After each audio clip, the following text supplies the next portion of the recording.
Hi, everyone, and welcome aboard the Walt Disney World Express Monorail.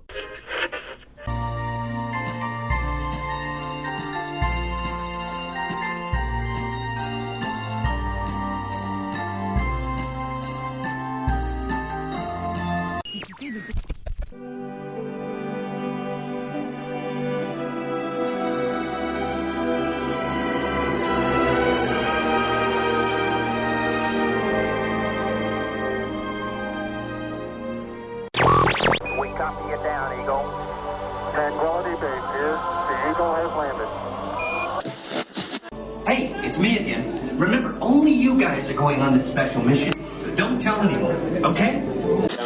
WDW Radio, your information station. Hello, my friend, and welcome to the WDW Radio Show, your Walt Disney World information station. I am your host, Lou Mongello, and this is show number 550. And I'm here once again not only to help you have the best vacation experience when you go to the Disney parks, but I also want to bring you a little bit of Disney magic wherever you are, not just with the podcast, but with my videos, live broadcasts on Facebook every Wednesday night, books, audio tours, special events, and more. You can find everything over at WDWRadio.com. So I'm going to open up the inbox again this week and answer more of your planning questions. We're going to discuss everything from details and stories hiding in plain sight in Liberty Square to planning for the opening of Galaxy's Edge, Leave a Legacy and the Walk Around the World bricks, special occasion dining at Disneyland, Be Our Guest lunch versus Be Our Guest dinner, convention strategies, annual pass holder resort discounts, Walt Disney World history books, the best podcast app, predictions for the next nighttime parade in Magic Kingdom, and a lightning round of questions that you can answer as well. I'll then have the answer to our last Walt Disney World trivia question of the week, and I'll pose a new challenge for your chance to win a Disney prize package. Then stay tuned to the end of the show for more information about our next WDW Radio Meet of the Month, special events, Star Wars Celebration live broadcasts, and more. So sit back, relax, and enjoy this week's episode of the WDW Radio Show.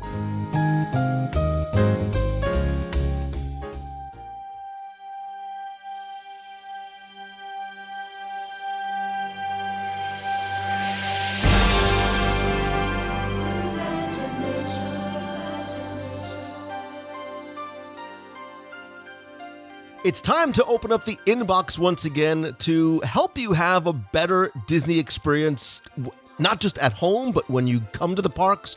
And I love answering your emails because I've always wanted this show to be interactive. I don't want you to just be a consumer, but a creator of the content and part of the conversation, and more importantly, the community. And when you hear that I'm going to be answering emails, if you've listened to the show in the past, you probably know that I'm going to be joined by a woman who also loves being part of the family and the community and the club as well. And when I say club, I don't mean the Mickey Mouse one. I mean the one that starts and ends with the numbers 33. But we had so much fun answering emails last time. It's time to do it again. And of course, it's time to welcome back Becky Mankin from MEI and Mouse Fan Travel. You're getting better at these introductions and not kind of holding me off to the side with me going, what two characters should I come back with? I try, after 15 years, I try and mix it up. And speaking of mixing it up, Becky, we did have so much fun on our last email show, despite the fact that literally you were cursing at me, causing me to edit the beginning of the introduction because we tried something new and I loved it so much and the feedback was so wonderful that despite your objections before we started recording this morning, we're going to do it again. Because I know how much I know how much you love when I don't go through the emails first. Try to box me into a corner. You're gonna. I'd never do that. I never do that. Puppet. You're gonna do something. I'm on the edge of my seat. Right, because I know how much you enjoy when I don't go through the emails first and instead just open up the inbox and randomly select them live as we go along. So once again, like it or not, we are going to get right into the mystery mailbag. And oh, by the way, Becky, stay tuned because I have a surprise for you once again at the end of the segment. Yay. And with that, we will don't sound so enthusiastic, really. Yay. Diane Jones says, after 3 decades of visiting Walt Disney World, my husband and I have accidentally planned a trip. Accidentally planned a trip during the Star Wars Half Marathon, which BTW, which means, by the way, Becky, is coming up in a matter of, it's a matter of hours. She had no idea it was going on April 4th through the 7th. Can I briefly tell them how it might affect touring and traffic? We're staying at the Beach Club Villas and plan for Animal Kingdom for the 5th, Epcot for the 6th, and tentatively a water park for the I'm assuming she means the 7th. I gather there are different runs each day. We still hope to be able to make the meat of the month. If it's not in a park, it's not going to be. Polite Pig. So good. So much meat. Thanks for any information you can give us, Diane. Diane, thank you so much. My first answer to you is don't worry. Don't panic. And this applies to not just the Star Wars Half Marathon, and this show will probably go up as the Half Marathon weekend ends, but whether it's Star Wars, Princess, Wine and Dine, or the Walt Disney World Marathon weekend, the advice that we'll give is pretty much going to be the same, because the only way that traffic will be affected will be very early in the morning. When I say very early, I don't mean an hour before rope drop. I mean the only traffic you're going to see is probably between around 2:30 a.m. and about 6 or 7 a.m. when the roads are blocked off, because the runners will actually be running on World Drive over through Magic Kingdom. So you might see some delays early morning if you are driving or if you are on a bus. As far as touring itself is concerned, there are additional guests usually that are here for the marathon weekends, but I don't believe so much so that it dramatically impacts the crowds and the wait times any more so than it is during what is, relatively, spring break is just ending, so it's not going to impact the crowds all that very much versus any other regular weekend. Yeah, I agree. A lot of the runners too don't spend a lot of time in the parks. So even though the crowds, or it may look like it's going to be crowded due to the availability of rooms and so forth, the runners that are taking it really seriously are either back resting or getting in their ice bath, or they are making their costume for the next day, which I think is probably going to be the mass majority of them.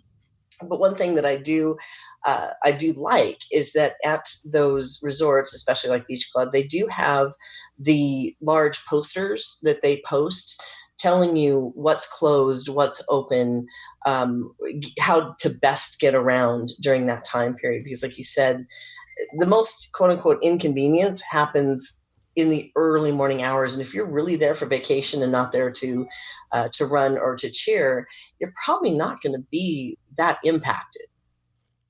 Yeah, absolutely. Again, it's really just going to be for the early morning time, so I wouldn't worry too very much. Although people might be, the only impact you might see is all the people trying to carb load the night before the races. Right.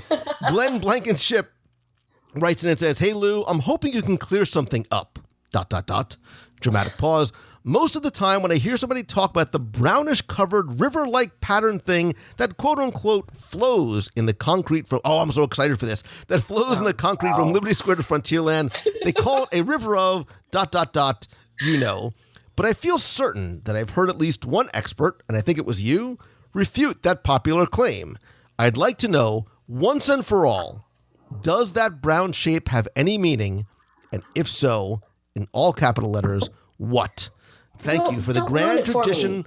Thank you for ruin it for you. This is not a spoiler. It's not the end of Avengers Endgame that I'm giving you. Thanks for keeping the magic alive in the hearts of millions through your wonderful work, Glenn Blankenship. So, Becky, if you haven't heard me talk about this in the past, then clearly you have not been listening, because this is one of my favorite details anywhere in Walt Disney World. This also tells me that you have not listened to any or all of my audio tours of Walt Disney World, including, but not limited to, Liberty Square, which, by the way, still on sale for just $10 at WDW.com or iTunes. However, Glenn, I don't know what you had, in block parentheses. I do like to call it, and I am not the only one who likes to refer to it as what it really is. It truly is a river of poo, a river of waste. Call it what you like, and I'll give you the very quick Reader's Digest abbreviated version for your benefit and clearly Becky's as well. Because again, my coffee. Liberty Square in colonial times, much like Liberty Square in Walt Disney World, they had they have internal plumbing, but they didn't have bathrooms inside their homes or even places of public accommodation. So what they would do is they would take their trays and buckets of waste and they would throw it out the windows, and it would actually pool into the center of the streets and form what is appropriately looking and called the River of Poo. Now, I'm going to take you back in time a little ways, because throughout Liberty Square's history and all of the park's history, sometimes you'll see or not even notice subtle changes that Disney will make. Years ago, actually right in front of the Columbia Harbor House was one of my favorite places to take people and show them, because there were two things there. One, just outside the box window where one of the entrances is that faces the Haunted Mansion, there were like flagstones out there, and they were actually slanted and angled in towards the street, because much like the homes in colonial times, the sidewalks would almost be angled so that when things were thrown out the window, it wouldn't puddle in front of the house, but would actually flow down into the center of the street, not just where people would avoid walking, but where the horses would walk as well. So when they would do what the horses need to do, it would all sort of flow into that Grand River. Now, I'll give you a little spoiler alert, Becky Mankin, if you pay very, very close attention. As you cross from the old world into the new, from Fantasyland into Liberty Square, when you enter Liberty Square from the central hub, which is sort of Liberty Square's Main Street USA, you'll see that the rivers of poo flow from both of those. They meet in the center of Liberty Square, and they continue on towards Frontierland. That also, as you approach Frontierland, where that slight change in the pavement goes to a wooden plank. Look to your left. There's a small flowing stream. That is you crossing the mighty Mississippi River, and that's where the River of Pooh sort of dumps out into.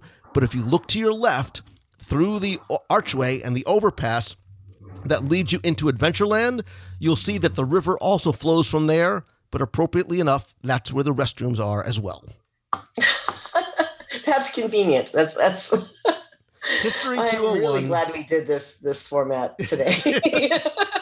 Do you feel like you learned anything at all in that, or were you not even paying attention? I was totally paying attention, because when you go to Europe, when you go to England, or when you go to France or into Germany, and you go into some of the older villages, you see the same exact thing. So the Imagineering staff definitely thought about all those details, and they definitely put the River of Pooh in the middle of the Magic Kingdom.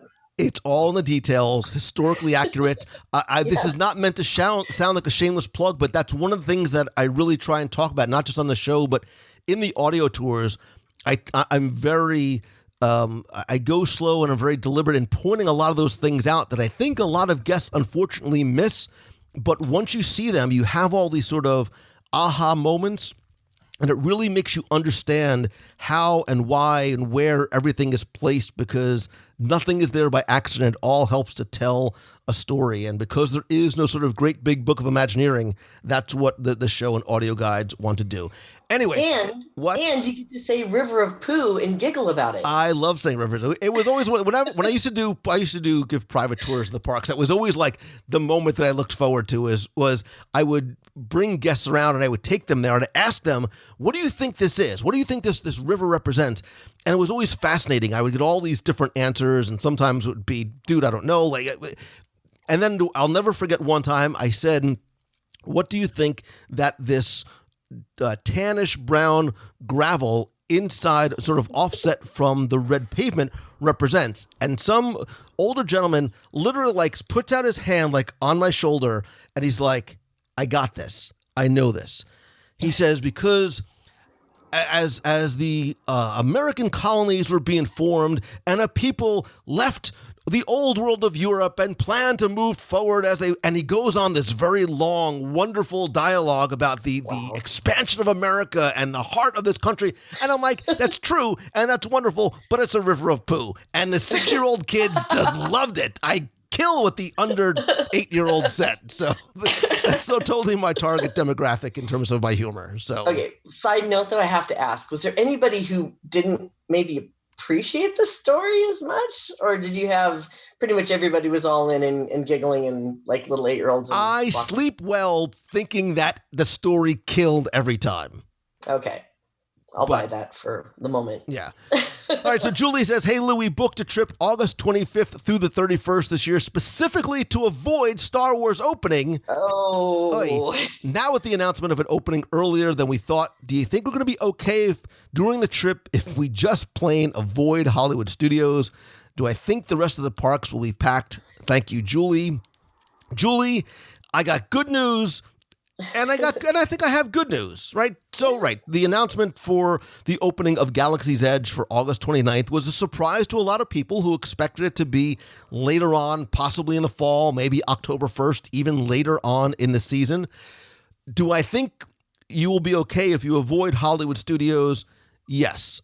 Clearly, we are going to see and anticipate crowds especially to that park, the likes of which we have not seen in the past. What we have seen for Toy Story Land, and I think even for Pandora, are going to pale in comparison to what Galaxy's Edge is going to bring. And again, because it's not just the Disney fans and the summertime crowd, but all of the Star Wars enthusiasts that may have never visited a Disney park before. That being said, you're also going in August, which means that kids are still off of school. It is still the high season for Disney. Florida schools are already back in school, but you are still going to have just those normal summer crowds. So will the other parks be packed? Relative to Hollywood Studios, probably not. You know, they may seem like veritable ghost towns, but you are still going to have to deal with, one, the overflow of those guests that might not be able to wait to get into Galaxy's Edge, as well as just the regular crowds as well. This is an interesting quagmire. Not knowing what to expect, except for we know that it's going to be crazy busy. We know that people are going to be there. Even people who are not Disney fans, who have been Star Wars fans all their lives, are waiting for this opening, right? But we just don't know what to expect on these days. And that little wrench that they threw in by opening early and just having the one attraction rather than the two, will it impact the crowds? It's really a difficult thing to try to guess at, isn't it? No, I don't. I have no difficulty guessing that the crowds are going to be insane. But I mean, right. If it's going to have a positive or negative impact, opening early like that, it's a really interesting thing. Like the difference between what they're doing at Disney World as opposed to Disneyland is also a really interesting scenario. Where in Disneyland you have to get an appointment to go into the land. But to answer her question, I totally agree with you. I think that some of the other lands are going to get some overflow when people just discover that they don't want to wait 8 hours in the August heat to get into the land, depending on what it's going to be. And it might not be that bad. But looking at Toy Story, what was it? Those first couple of days, about a 5-hour wait just to get into the land. Just to get into the land was, and to your point, we don't know if Disney World is going to do the same as that they're doing at Disneyland in terms of having to almost have a reservation to get into the land for that initial opening period. So it is a little bit of ways away. We'll have to see what Disney decides to do. But I don't think that just because the crowds are going to be so much more exponentially high in Hollywood Studios, that Flight of Passage is going to be a walk-on. Yeah, I agree. I think, though, it does also offer an interesting opportunity to people watch in Hollywood Studios, going just to see all the crazy that occurs without having any expectation of getting in the land actually sounds a little appealing. That I figures that's the thing. You want to just watch all the chaos, and it's. I do. I do want to kind of watch it from, get my Diet Coke and sit on a bench somewhere and kind of see it all go down. I actually think if that actually happens, I would be more interested to see you sitting out in the Florida heat in a Diet Coke watching people go by, because I can't imagine that happening either. Maybe I'll find a place with a window. Yeah, I figured as much. Air conditioning with an adult beverage that I can actually watch. Yeah, okay. So Jeff Lewis says, hey, I've only recently found your podcast on Pandora. Oh, I think you mean you found the podcast on Pandora, the listening platform, not the podcast about Pandora, the land. It took me a second. And I've become... Or the jewelry store. Or that too. And I've become a huge fan of the podcast. Great work. And it's good to know I'm not the only Disney nut out there. Jeff, you are among your people. I promise you. My question is about the Leave a Legacy tiles that are in front of Epcot, and what the plans are for those tiles individually. My son and I had our etching on one of the monuments in the entranceway to Epcot. The Leave a Legacy program was prior to our daughter being born and discontinued before we could add her to a tile.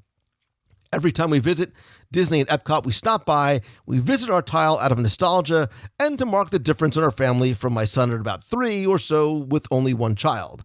I'm curious as to what plans Disney has for those tiles as they begin to make changes to the entrance of Epcot. Are they going to relocate them through Epcot? Are they going to be scrapped? Can we buy them back? Is there somebody at Epcot who can help us find our tile and get it back, or find a permanent home at Epcot or elsewhere at Walt Disney World? Okay, I know that last one's a long shot, he says, but thanks for any help you might provide and keep up the good work. So it's interesting, Becky, the Leave a Legacy tiles in Epcot, when they were first sold those many years ago, it was you were told that you weren't getting something on that was going to be there on a permanent basis. Right. There are 30. So obviously these are these 35 giant monoliths that I think they run from about like 4 to 20 feet tall or anything. This program was begun, I guess, back in, I want to say 99, is somewhere around there. And they told you at the very beginning that you were just sort of, you were renting space on these tiles, and they would be there for a guaranteed time of, I believe, 25 years or so. And I believe they sold more than there's 400,000 or 500,000 tiles that they sold up until about midsummer 2007, even though they still, and I think, so maybe the number's about 500,000 tiles. I think they had room for another 150 or so thousand. So even though that the kiosks were there, the photo stations were removed, but you were still able to go and search for the tiles. Now, and there's been rumors for years that these were going to get changed or moved or whatnot. In February of this year, they announced that as part of this transformation of Epcot that's going to happen over a number of years, part of it is going to be a redesign and a retheming, beautifully, by the way, a lot of plants and flowers and trees, of a new entrance plaza that's going to really pay homage to the original park entrance with some of the designs. And I think we might even see, if you remember years and years, they had this sort of this, I don't know what to call them, this sort of 3 statue-like prism fountain in the center. I think they're going to recreate something like that. But the good news is the Leave a Legacy photos and monoliths are not going to be destroyed, but they are going to be moved to a setting just outside the gateway. So what I sort of imagine in my mind's eye is, before you get through the entrance turnstiles, there will be some sort of a grassy plaza or a concrete plaza where you'll still be able to go and find your tile. Hopefully you know where it is, or maybe they'll still have that. I don't think they have the service online anymore where you used to be able to find your tile, but they will still be there. I know I have one, my parents had one, and my brother has one. I think I sort of know where they are, but you don't visit it every time you're there? I don't. I don't. I sort of just give it a nod and a wink and a wave as I make my way into World Showcase to go eat. But so yeah, I'm happy that they're not going to be destroyed, but they are going to just be moved. So, Becky, do you have one? I don't have a tile. I have a bunch of the bricks. So that's a whole nother issue that they just have announced that those are going away too. But personally, when it comes to the tiles, I'm a little controversial, but I was never a fan.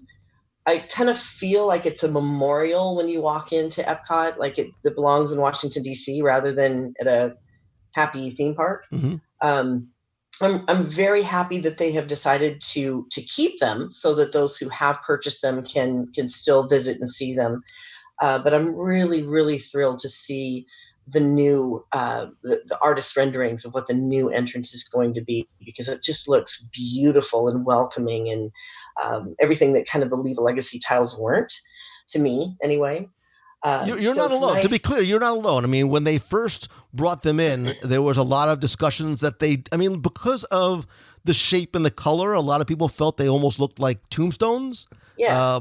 And they were sort of, I think because of the color too, they were somewhat dark. They didn't have that sort of bright, cheery feel. I sort of get what they were going for in terms of the look, but it did not sort of feel like, especially for those of us who, miss quote unquote original opening day Epcot. It didn't sort of feel like what that was all about. And so I get why there's still to this day a lot of people who are very happy to see them go, because they felt it sort of was incongruous with what the design and the intent of Epcot was itself. Yeah, and those big, huge stones that they take a lot of space up too.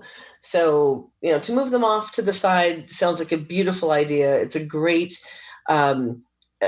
compromise between, not destroying them, you left a legacy. And it's just like, again, going back to the bricks, you were told when you purchased them that they're not going to be there forever.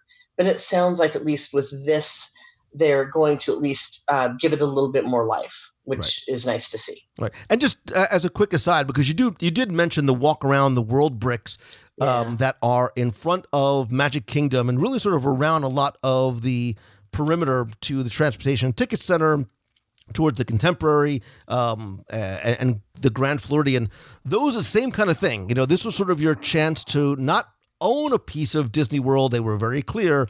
You were just sort of renting the space with the commemorative bricks, and which were sold with the express commitment that they were going to be displayed at least until 2011. So you've gotten 8 years more of your money's worth. And like the monoliths, where there was never a design or intent to allow guests to remove their individual tile and take them home, you can't do the thing with the bricks. You can't take out those bricks individually. They are obviously going to be just dug up and destroyed.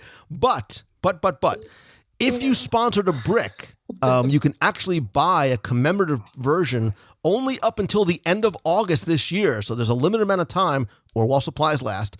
And if you go to City Hall at Magic Kingdom or guest relations at Disney Springs, and you're able to sort of verify that your brick is your brick. Like, I know everybody wants to bring home the Becky bricks, but you can't. It's got to be your brick.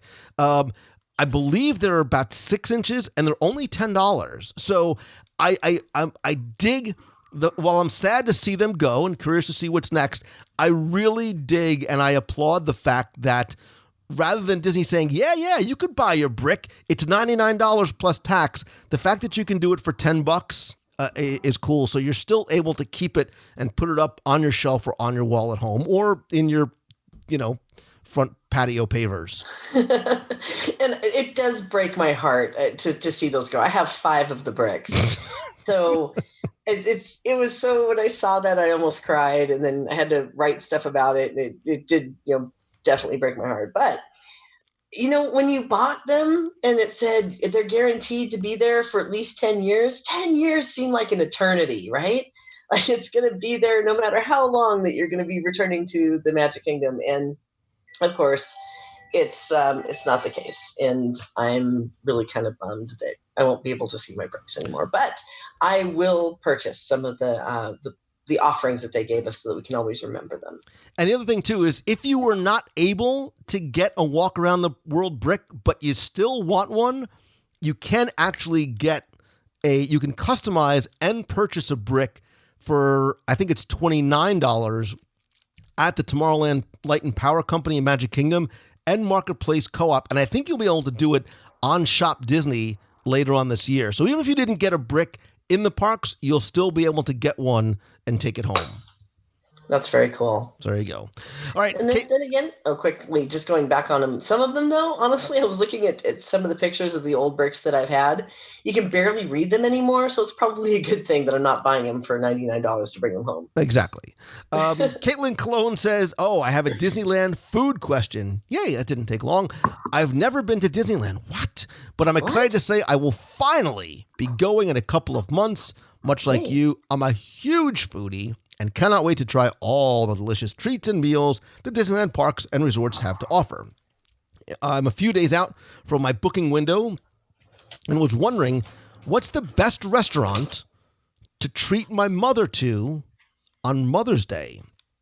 I've been trying to go back and forth to decide, but I just can't seem to narrow it down. Any and all suggestions would be greatly appreciated.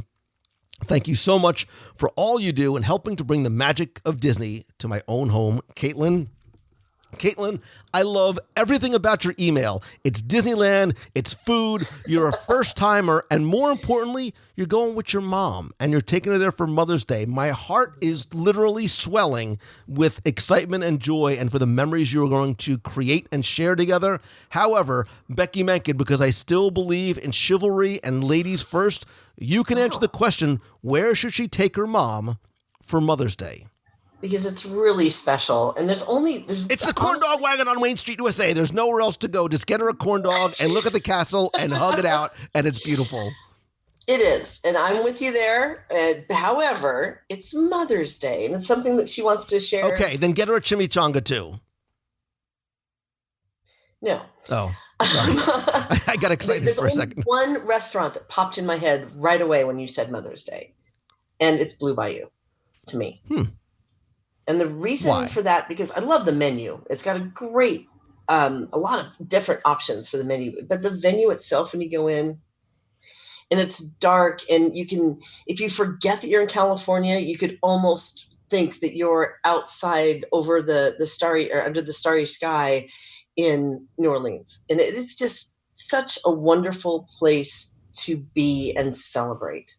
I totally dig Blue Bayou. It's one of my very favorites. So as I was reading this question, my mind was sort of jumping all over the place because you want this to be something special. You want it to be something memorable. Certainly you want it to be something delicious as well.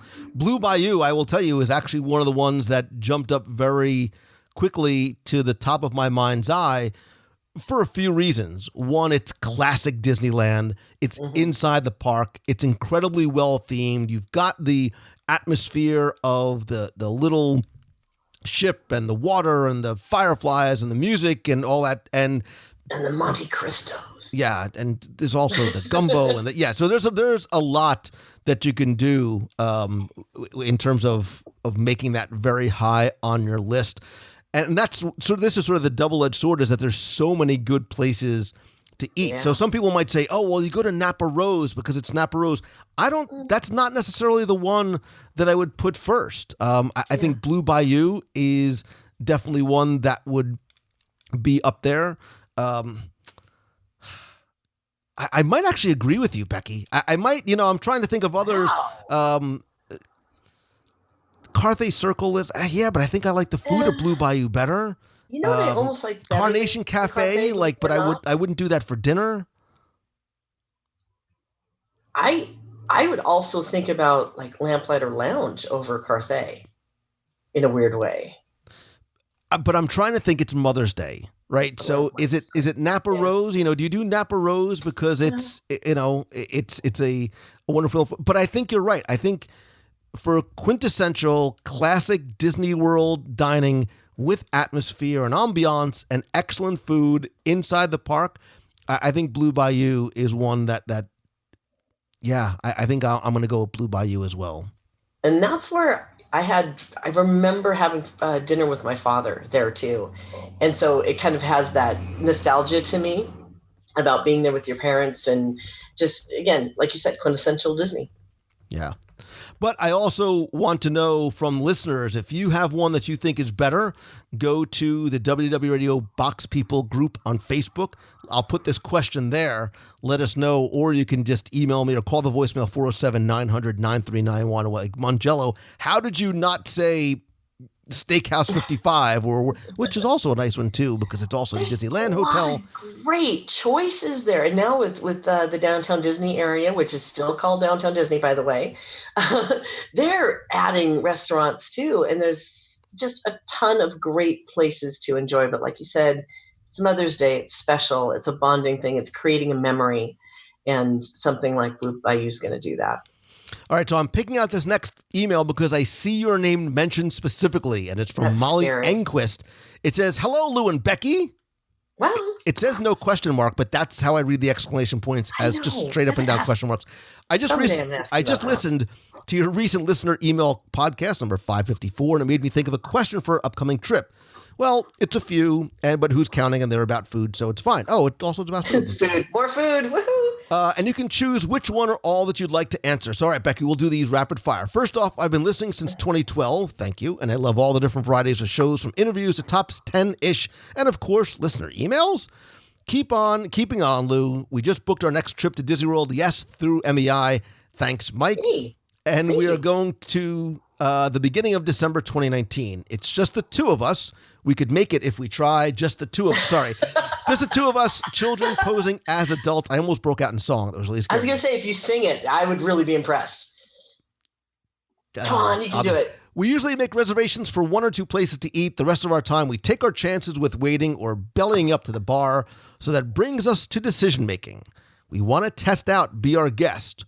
Would you make reservations for lunch or for dinner? Becky, we'll just stop right there and answer. I have my answer for that one. Do you? Yeah.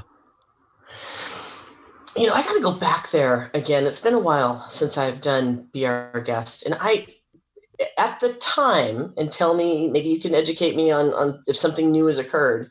But at the time I did lunch probably a year ago, a couple of years ago, I actually liked lunch better. My answer was going to be lunch. My answer was absolutely going to be, it wasn't even a thought for me. It was definitely going to be lunch. Plus, it's also a nice way to get out of the crowds and the heat in the middle of the day. It's a nice little respite inside. So, and I like the lunch menu. I would definitely do lunch there. Because isn't the dinner, and please, again, it's been a while. Maybe we need to go and do this when I get back. Isn't the dinner still a prefix? So the way it works is that during lunch, it's sort of it's quick service. Yeah. It's sort of quick service plus ish. Right. And for dinner, it is it sort of converts over to table service. Yeah, but isn't it like a 3-course experience? Right. With You choose choices? Okay, so choose an it's a prefix appetizer, menu. entree, and then there's the dessert trio. Got it.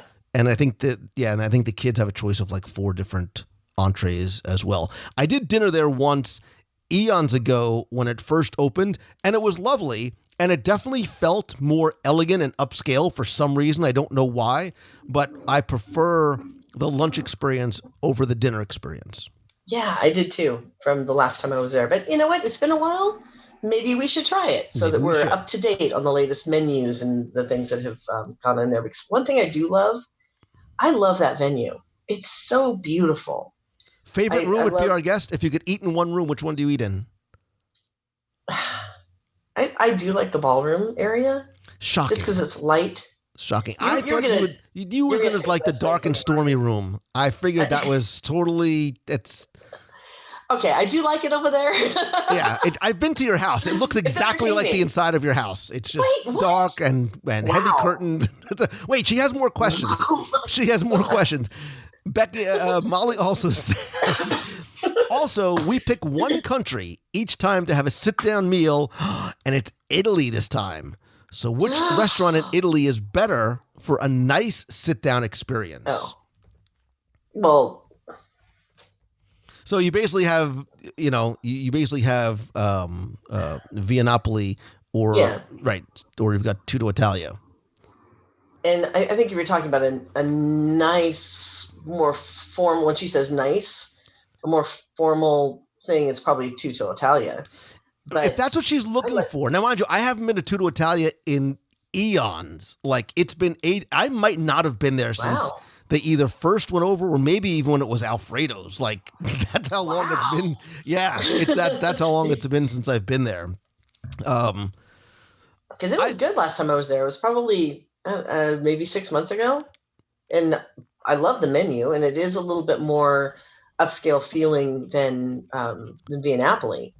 But I do love the food at Via Napoli, though. Oh, so we reviewed it on the show. Oh God, it's got to be 6-7 years ago. Let me do a quick look. Yeah, show 320. Wow, that's April 2013. It's been 6 years. But, and I've talked about this before, as the New Jersey guy, the New Jersey transplant that misses good pizza, Via Napoli has some of the best pizza you'll find in the area. Now, mind you can't just sort of order it and have it delivered to you via DoorDash at home, which would be lovely, by the way. But it is worth making. I love the white pizza with the artichoke. So good. We have to go there too. I'm famished, by the way. Yeah, I was going to say, well, the other thing that happens to us is that if we start heading towards Italy, it becomes, let's just stop into Tutto Gusto and see if there's a seat available. And obviously you can get the same menu in Tutto Gusto, which for me, I think that's got more of an authentic feel in the wine cellar. So wait, don't answer that. So don't say anymore, because her last question is, which is your favorite place to have a meal while bellying up to the bar? And my first thought on reading that was the Tutto Gusto wine bar. Yeah, I'd even still stick with that, because I could hang out there for hours. No. You have hung out there for hours. Yeah, You've literally been asked to leave by management. Like, ma'am, really, Epcot closed 3 hours ago. You have to go. That is still one of my favorite times that you and I ever did. My first food review was in there, and that was, we were in there for 2.5 hours or something? We were there a long time. That was back in 2016. That was show 458, the Tutto Gusto live review. Yep. Holy jolies. Time flies when you're eating a lot and having fun. And they have one of the best lasagnas. Oh. I just like being able to order a lot of little picky things and share it and have a glass of wine or a glass of water or an iced tea, or just sit there, and it's quiet and it's comfortable and you don't feel rushed and you don't feel like you're in sometimes the chaos of late night Saturday night in Epcot with everybody sort of rushing around and trying to get it's very easy to get lost in a quiet meal there as a couple, or we've also gone with bunches of friends and there's been 8-9 of us, huddled around a table again for hours on end.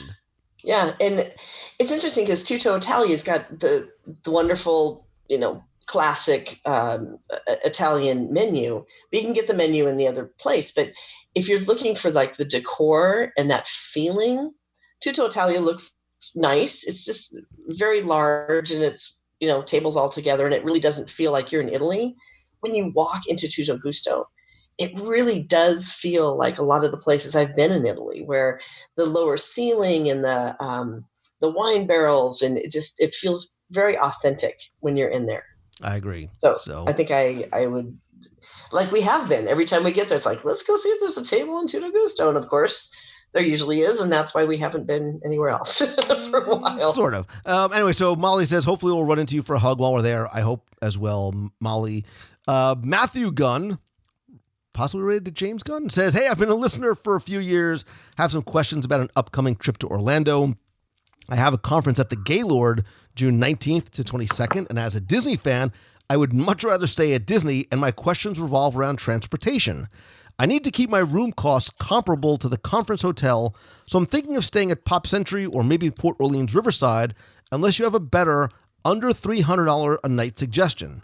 I'll need to get back and forth to the Gaylord each day for seminars, so I'm wondering if it makes more sense to rent a car and just drive, or do I take Magical Express from the airport and then just Uber or Lyft back and forth to the Gaylord every day? I'm just curious if it's feasible to not rent a car. Anyway, love the show. Thanks for your thoughts. Matthew, not James Gunn. So basically right now he's staying at the Gaylord, which is just outside of property, maybe 2 miles or so. Big, beautiful primarily a convention, but also a resort hotel as well. He wants to keep the room costs comparable, but trying to figure out how to get back and forth. So is there some place he could stay for under $300 a night? And then what's the best way to get back and forth to Gaylord? I have thoughts, but you are the travel agent lady, so I want to hear yours first. There's all kinds of ways that you can go about this. And of course, what was the dates again? That helps me. June 19th to the 22nd. Okay. So it's kind of into the high season, so you're going to get those higher rates. But if for a moment, because if you have that whatever drive that has Art of Animation and the new entrance into the Caribbean beach is just right around the corner from Gaylord. It's not that hard to get there, right? So if you were to stay at, say, Caribbean Beach, you could stay under your nightly level that you're talking about, and you could easily Uber or Lyft over to Gaylord and keep it relatively inexpensive, because that wouldn't be that far of a fare. Alternatively, you could rent a car, but is there going to be parking costs at the Gaylord? I'm not exactly sure. I would have to double check on that. But I think for convenience, if you want to be on property and you're trying to save money, your best bet might be to stay in that area that's right around the corner from Gaylord and just Uber or Lyft over back and forth. Yeah, I agree. I would, and as somebody who travels for conventions and things like that, a lot of times it's the convenience of the hotel that you're paying for. But in this case, you want to have access to Disney. So I would rather maybe stay in a place that's not as, super nice or luxurious or a deluxe hotel. Save that money. I would not rent a car. I would absolutely do Uber or Lyft, primarily because you will pay for parking every single time you go back and forth to the Gaylord for the conference. You also just want the convenience of not having to pick up the car, drop off the car, everything that's sort of associated with it.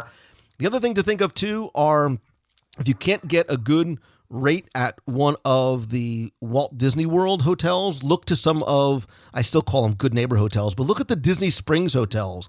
There's Wyndham's, there's Hilton's, there's Hyatt's, there's the B. They usually have phenomenal rates. They're easily accessible in terms of getting to and from the Gaylord, and then obviously are very, very close to Disney Springs as well as the rest of property. So I would not rent a car. I would do the Uber or Lyft and then see what you can do on property. Maybe even get a travel agent over at Mouse Fan Travel to help you. Oh, look what you just did there. That was very cool. Now, I will say that while you were just justifying what I had said, that yes, there is a parking fee at the Gaylord.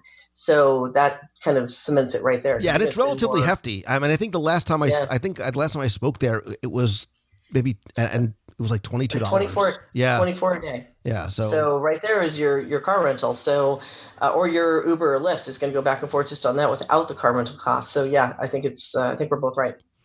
Yeah. So Kevin from Seattle, Bellevue, really says.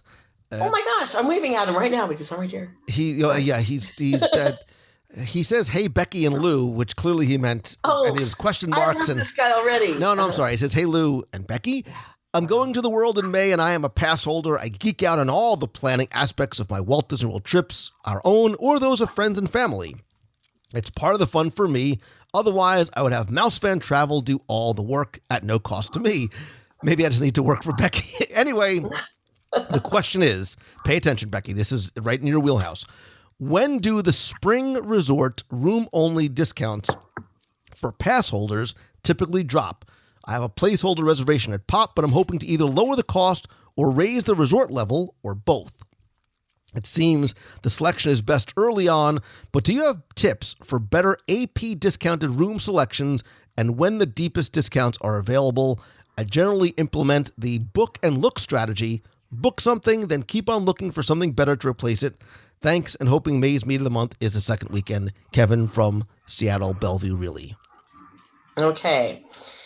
Well, this year they kind of changed things up on us, where before we were kind of used to the whole free dine thing hitting about May, and then about that time you would get the 30% off on the rooms that kind of hit. They did it much earlier in the season this year. So we saw some of the best discounts for that early spring, summer timeframe actually hit in January. Right now, if you haven't already called to readjust, you probably should do it pretty quickly because they've gone from the 30% off, they're already down to the 25% off. So that is, you kind of missed that 30 window if you didn't already book during that time period, but it doesn't mean that they won't go back sometimes and go, you know what, we still need to fill some rooms during this time period. And then they might roll out another offer on top of it. It's one of those, and shameless plug, when you do book with us and we do pass holder discounts, a lot of people don't realize that when you are a pass holder that we can actually get that discount for you. The moment that these offers come out, we apply it. So you don't even have to worry about when they come out. It took us very much by surprise. I think a lot of people when they rolled out the free dine and that 30% off in January, because that's never happened before. But I think that in the new world of new resorts coming out and the attractions and and Star Wars and Galaxy's Edge and all the things that are happening, we're going to see less and less availability, which means those offers might just pop up and go away really quickly as they're trying to fill weeks that are kind of on the edges. I'm sorry. And is the book and look strategy like the way to go? Like get what you can and then keep on trying to see what discounts are available and what can be applied to it? Yes. And that's what we do. We always encourage people that if you know you're going to go during this time period, book it.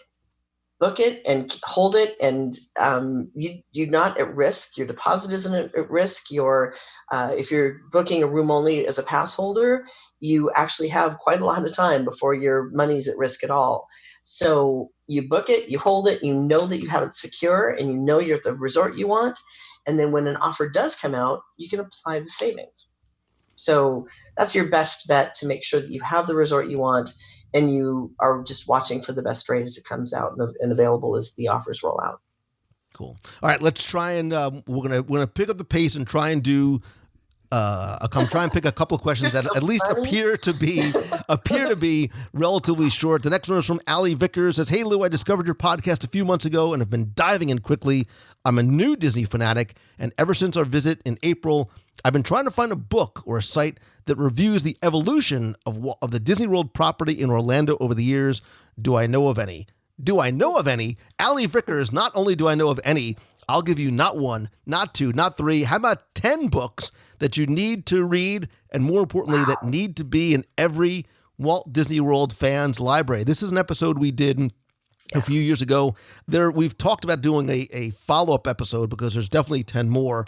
But if you go to show number 407, it's 10 books that need to be in every Walt Disney World fan's library. And we specify ones. I remember doing this episode where we talk about the early history of Walt Disney World. There are a number of them that are no longer in print. eBay is very much your friend. I will tell you that still one of my favorites is Since the World Began by Jeff Curdy. It is you can get it on eBay and from some used bookstores, still in awesome condition. It's still one of my favorite books to read, one of my favorite go-to books for research. Jeff is an amazing writer as well as historian, and has some unique photos in there as well. When do you have time to read? I don't, but my library, it looks beautiful. All the books there look beautiful. I have to sell some of my books on eBay because I'd rather see them go to somebody who can take advantage of them rather than sit here literally collecting dust. Because I have multiple bookcases and bookshelves, as well as sort of the on-deck circle for books that I want to read. And as I quickly look over, there are 2, 4, 6, there's about 17 books, no kidding, that are in the on-deck circle. Gosh. They've been there for about 17 years. So Did Jeff do his books on tape? No, I don't even have time to do that. So, all right, let's move on. Hey, Lou, I'm new to the podcast and listening from show number, yikes, 1. Oi. However, It takes a very long time to scroll all the way to the bottom to get to the older podcasts from my phone. Is there a way to go to a particular podcast without having to scroll through them all. I love what I'm hearing so far. I'm a huge fan of Walt Disney World. I've been going since 1971.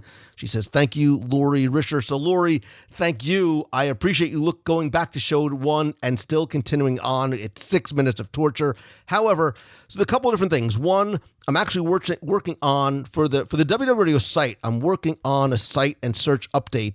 But you can very easily, on your phone, search for show types, topics, guests, even specific attractions using my favorite podcast player, which is Overcast, Overcast. It's for iOS. I don't know if there's an Android version. It's free, has a great interface and features. You can go to overcast.fm or just search for it in the iTunes store. I actually made a quick little video showing exactly how easy it is to find the episodes you're looking for. And you can apply this to Overcast or other players as well. But if you go to wdwradio.com/overcast, it'll actually show you exactly how to do it right in the app. I'm going to move on because the next question that I see right underneath it says, hey, Lou, I swear it says this. Hello, Lou and Queen Becky. Wow. That's it. That's the whole email. No, I was so excited to meet Lou at the Indie Disney Meet. So much fun. Looking forward to going back this year with Becky Menken that I forgot. When is the next nighttime parade going to come to Magic Kingdom? You were right when you said we would get to see Illuminations when we go this December. And you were right when we said we get to see Illuminations when we went in December. But I love the answer to this too. Thanks for all that you do to keep us entertained, Janet Harp. So, Becky, this has been the long-standing rumor and mystery in terms of nighttime parade. I don't think it would be outside the realm of possibility to wonder, hope, wish, dream, whatever it is, that for the anniversary coming up this October, we will see the introduction of a new nighttime parade in Magic Kingdom. To that point, timing being everything, it also would not surprise me in the least bit to see that parade announced at D23 Expo in Anaheim this summer. Yeah, that's what I was thinking in the back of my mind going, if we don't know it today, we're going to probably know about it at Expo. All right, let me try and find one or two other very quick questions. This is what happens when, all right, so I'll do one more question and then I'll give Becky my little. Oh, I thought you forgot about that already. Actually, you know what, Becky? I'm going to, that'll be the end of the listener questions for now. However, we're not done yet. Just when you thought you were out, I pulled you back in because last time we did it, I enjoyed it so much. We're going to do it again. Insert sound effect here. It's time for the lightning round. Yay. Okay. These are all for you. All right. I'm going to make this, it's the softball of softballs for you. It's right in your wheelhouse. Favorite lounge in Walt Disney World? Well, okay. Favorite lounge that anybody can get into. You know what? One of my very favorite lounge is the Bellevue Room at Boardwalk. Why? Because I like the atmosphere there. I love Tim and Alan, the bartenders, which have been there for years and years and years. And when I look at them and say I'd like a sunken treasure, they know how to make one. Oh, so the fact that they can cater to your very specific whims is. I like Bellevue Lounge. I like the atmosphere. I don't like the fact that there's no food. Yeah, I know. That's where the lounge fails. Yeah, IMHO. I know. But all right, so Cruise Cap then comes in second place. Okay. I'm going to save my answer for whenever we get around to doing the top 10 lounges in Walt Disney World show. Favorite attraction in Epcot Center?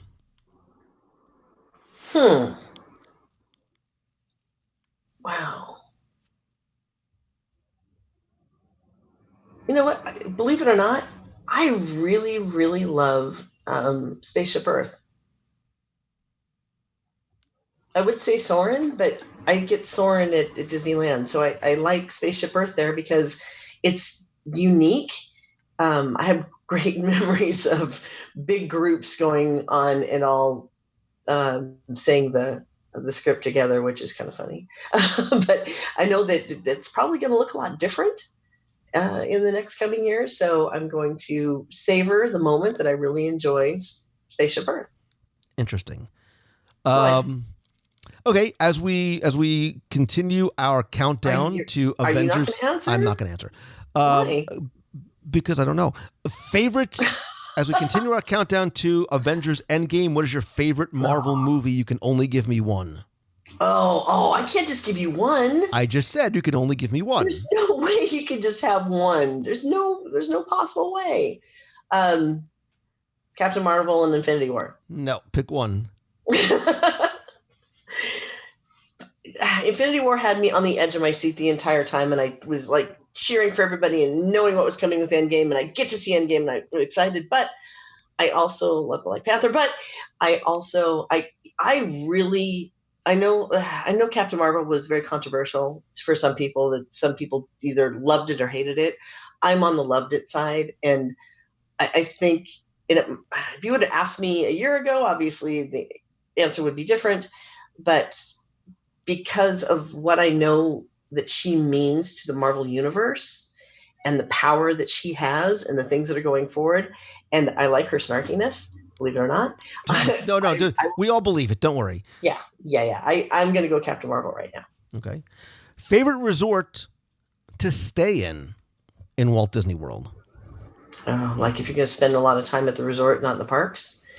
Animal Kingdom Lodge, Savannah View. Favorite resort to stay in. You can qualify that however you want, but it's your favorite resort. I will take it from the point of I'm just going to stay at the resort and go nowhere else. I'm going to say Animal Kingdom Lodge and Savannah View. So far away. But it has great bread. Favorite Disney mountain?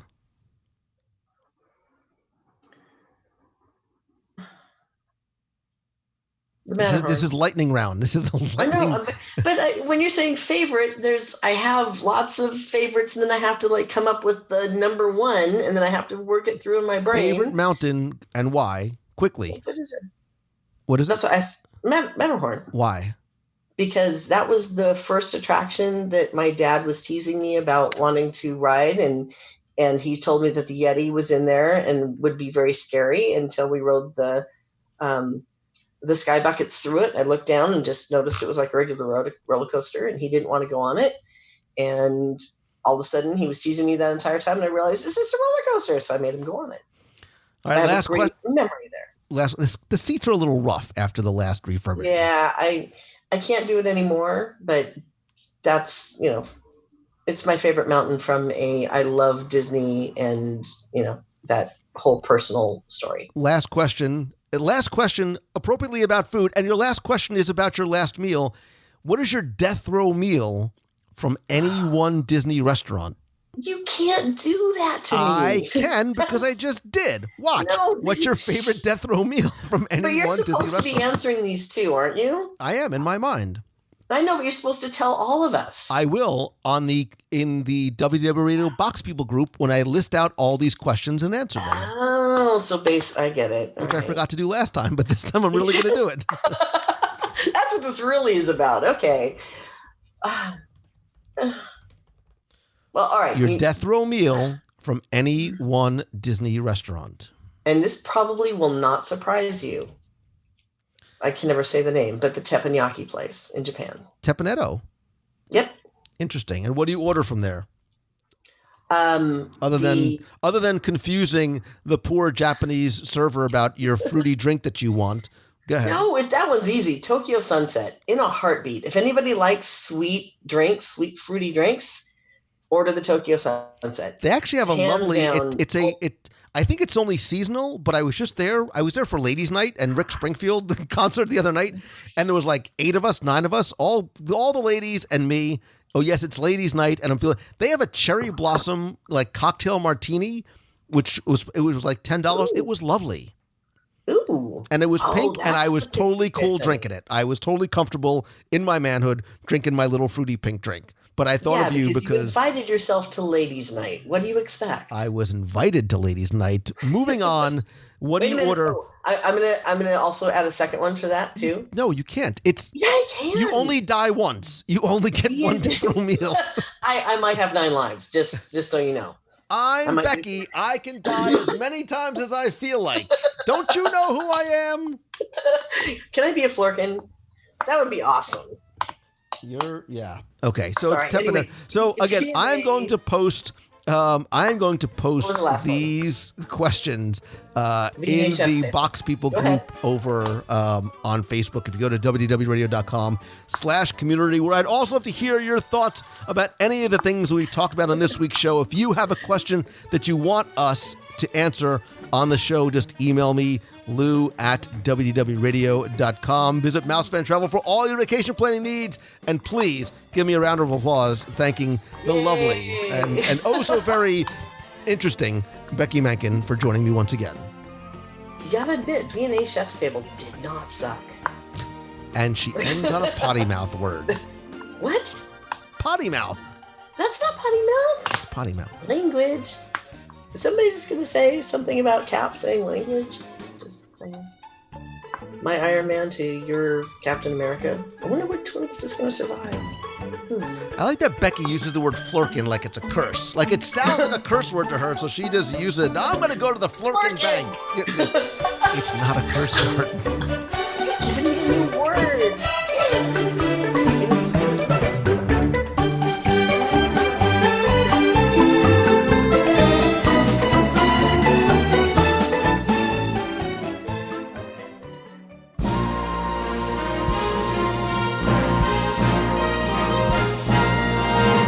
It's time for our Walt Disney World Trivia Question of the Week, where I invite you to test your knowledge of Walt Disney World's history or see how well you pay attention to the details in what you see, hear, sometimes taste in the parks. If you think you know the answer, you can enter via our online form for a chance to win a Disney Prize package. But of course, before we get to this week's question, we're going to go back, review last week's, and select our winner. So last week I was talking about how change, as we know, is coming to Epcot. I'm excited for what we do. I'm even more excited for what they have not announced as yet. And one of the things that I expect is going to change in the next few months or years is going to be Spaceship Earth. And over the years, it's actually undergone a number of different major and minor changes and updates and upgrades, not just in terms of narrators and scenes, but in sponsors. And recently it was sponsored by Siemens. Currently there is no sponsor for Spaceship Earth, but I wanted to know who was the original sponsor of Spaceship Earth when the attraction opened in 1982. Thanks to the hundreds of you who entered, got this one correct, or close enough that I counted it anyway. I was looking for Bell and AT&T, because when it opened in 1982, Spaceship Earth was sponsored by the Bell system. Now that only lasted until 1984, when Bell was broken up into a number of smaller companies. It was at that point that its parent company, AT&T, was now sort of its own separate entity, and they sponsored Spaceship Earth from 84 until 2004. Then from 2005 to 2017, Siemens was the sponsor of Spaceship Earth. Again, currently there is no sponsor. Who knows what the future is going to hold. But I was looking for Bell. I also took AT&T because they were sort of part of one big, I guess, happy giant corporate family. So I was looking for Bell System, Bell Labs, also AT&T. I took either/both. And again, last week you were playing for all of my digital products, which include my 102 Ways to Save Money for Not Walt Disney World book, all 7 of my virtual audio walking tours of Magic Kingdom, a WDW Radio vinyl sticker, a WDW Radio pop socket, and I'm also throwing in a WDW Radio t-shirt. And last week's winner, randomly selected, is Brian Edwards. So Brian, you used the online form. I have all your shipping information. I will get that out to you right away. If you played last week and didn't win, that's okay, because here's your next chance to enter in this week's Walt Disney World Trivia Challenge. And for some reason, I have chosen to stay in Epcot Center. I think I'm having sort of a sense of romantic nostalgia, memories of that park growing up and watching it change and even mature over the years. Now I actually want to take you back to Innoventions, which again we expect to undergo a radical change over the next few months and years. And you may or may not remember that back in the early 2000s, Innoventions actually had its own, more of a host than really a mascot. And that's what I want you to tell me this week. What was the name of the former host of Innoventions back in the early 2000s? Now, you may have to really put on your thinking caps for this one, or use the Google or Ask Jeeves or altavista.com, however it is that you look things up. But I'm looking for that Epcot Innoventions mascot in the early 2000s. I'll even give you another hint, from about 2000 to 2010.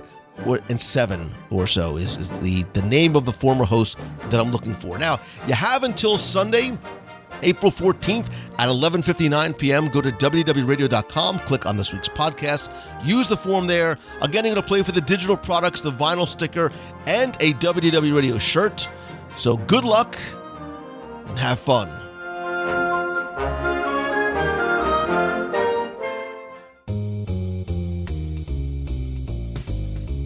That's going to do it for this week's show. Thank you so very much for taking the time to tune in this and every week. I understand and appreciate how valuable your time is. It's the only commodity that we can't go out and make more of. So I am incredibly grateful that you spent it with me this week. I also want to thank some of the members of the WDW Radio Nation family, including new members like Chris Reynolds, Mark Davis, Andrew Bally, and James Connors. I am so thankful to you and for your love and your friendship and support of the WDW Radio Nation and really being able to help the show.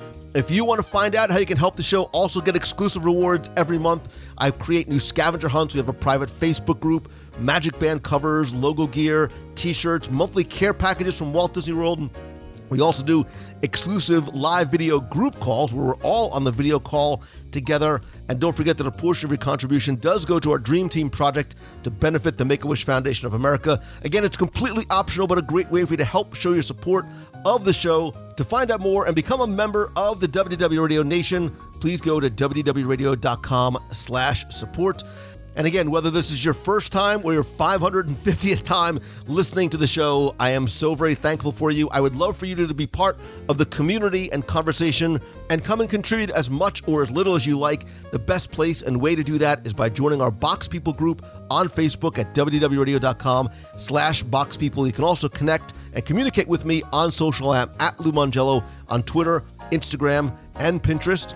If you have a question I'm going to answer on the show, you can email me, lou@WDWRadio.com, or call the voicemail, be heard on the air with a question, a comment, or just a hello from the parks or your favorite restaurant or your favorite attraction, which is also a restaurant, at 407-900-9391. Of course, nothing beats a handshake and a hug. I want to thank everybody who came out to our last Meet of the Month this past weekend during the Star Wars Rival Run weekend, and congratulations to everybody who walked, ran, walked, jogged, or cheered. It was just part of that entire incredible experience. Also, huge thanks to the Polite Pig in Disney Springs for hosting us for our last Meet of the Month. Our next meet for May will likely be the first or last weekend. I'm not exactly sure. Definitely stay tuned. In the meantime, though, I will be live this coming weekend from Star Wars Celebration in Chicago, April 11th through the 14th. Be sure you have notifications turned on in the Box People group as well as our Facebook page, facebook.com/WDW Radio. If you're going to be there, maybe we can do a meetup. Otherwise, watch and chat live as I bring you information about the past and the present and the future and Galaxy's Edge. I'm thinking and looking out for you while I'm there. And if you go to WDWRadio.com/events, you can find out about upcoming, not just Meets of the Month, but special events, cruises. We have one spot left for Japan. We still have amazing rates for our cruise out of New Orleans in February 2020. And I'll have announcements about some upcoming special events coming very, very soon. I'll also be scheduling some meetups as I travel on the road to speak. And if I can join you and help you by speaking to your conference, to your event, to your school, please visit LouMongello.com. And if I can help you individually, turn this thing that you love into this thing that you do. So whether you're a content creator, have a brick and mortar store, or just an idea you are trying to get off the ground, there's a couple of ways I can help you. My Momentum Weekend Retreat at a luxury vacation home in Walt Disney World is from May 31st through June 2nd. I'm going to extend the super early bird pricing and special discount if you use code MOVEFORWARD. It's limited to just 10 entrepreneurs. We only have 4 seats left. If that doesn't work for you, my Momentum Weekend Workshop, September 28th and 29th here in Walt Disney World. I'm extending the special pricing there. And if you visit LouMongello.com, you can find out more information about either or both of those events or how I can work with you one-on-one or via small group weekly mastermind calls. Thanks as always again to Becky Mankin, not just for joining me on the show, but for her over a decade of support and sponsorship. Visit Mouse Fan Travel for all your vacation planning needs and go to celebrationspress.com to subscribe and order back issues to Celebrations Magazine. And as always, my friend, and you are my friend. I mean that, whether we have met yet or not. All I ask is that if you like the show, please help spread the word. It's the best way to not just get the word out, but really build an organic and real sense of family and community. And if you could take just 30 seconds to rate and review the show on iTunes, it's incredibly helpful. I want to thank some recent reviewers like Erica308, who said in all capital letters, lots of exclamation points, I love this podcast. Lou's an awesome host with wonderful guests, interesting topics, and an unparalleled passion for all things Disney. His show keeps me company each day as I drive into work and sometimes at work too. I also appreciate that the podcast stays family friendly, always have been, always will be, by the way, so I can listen with my daughter. I dig that. Thank you for being such a gracious and humble host, and I love the community that WDW Radio has become. See ya. Right back at you, Erica. Big Crimson says, great show. It's our favorite Disney show. Thanks so much, Lou. GQBED says, it's addictively good. WDW Radio brings the magic back from the parks and keeps it alive at home, no matter how long I was last in Walt Disney World. Lou's friendly and charismatic approach to each episode creates the atmosphere of sitting in my living room and talking to a good friend who's always hungry. GQ wrote that, not me. No matter how well read, I think I'm on, no matter how well read, I think I am on a topic. Lou always brings new information or a spin, making me eager for the next episode once the current one ends. This is definitely a can't miss podcast for the Walt Disney World lover. GQ Bed, Big Crimson, and Eric, thanks to each and every one of you. Again, just search for WDW Radio on iTunes or go to wdwradio.com/iTunes. I have detailed instructions on exactly how and where to do it. And finally, and most importantly, thank you.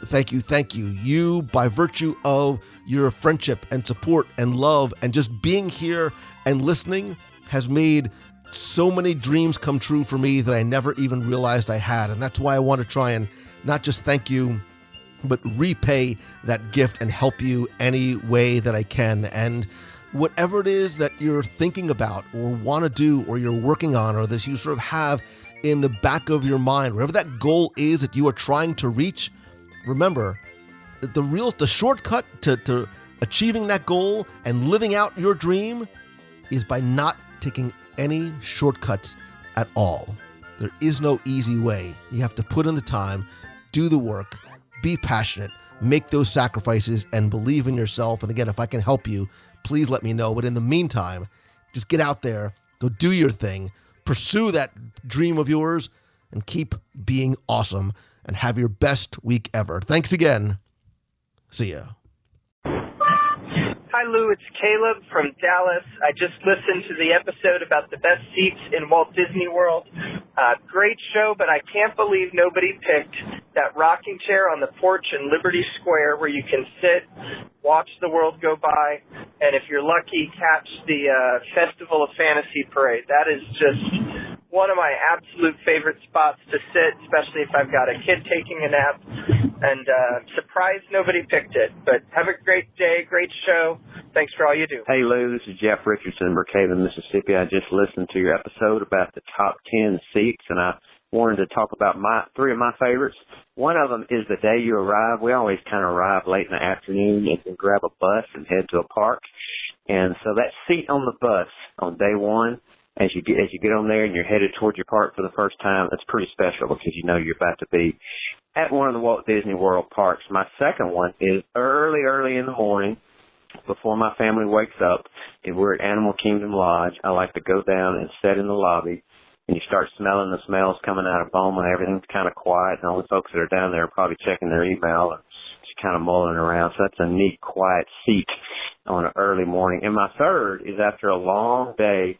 Sometimes our first day is a long day at Epcot after walking through all the lands and all the pavilions, heading inside to eat dinner at San Angel Inn and getting a seat down close to the water and feeling like you're at nighttime in Mexico. That's like one of the best seats you can get in the entire Walt Disney World Kingdom. So appreciate that show. That was a great one. I think you could do a top 100 seats and not get all of them. So great to listen to the most recent show. Good luck in everything you do. Thanks, Lou. Hey, Lou. It's Christine Morrison from Flowertown, PA.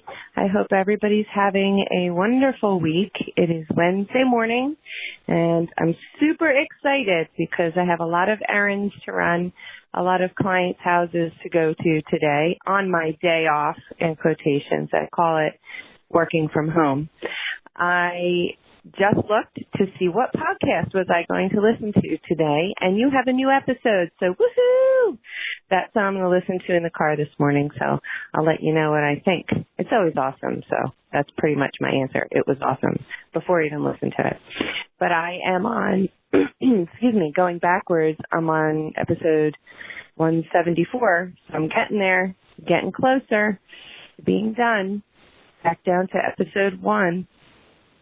So anyway, I just wanted to say hi to everybody and wish everybody a good week, make somebody smile, and I will see you all in the box hopefully tonight. I haven't been able to make it. I've been so busy, but I tried to check in and say hi to everybody. So hopefully I'll see you all tonight. Take care. Bye-bye.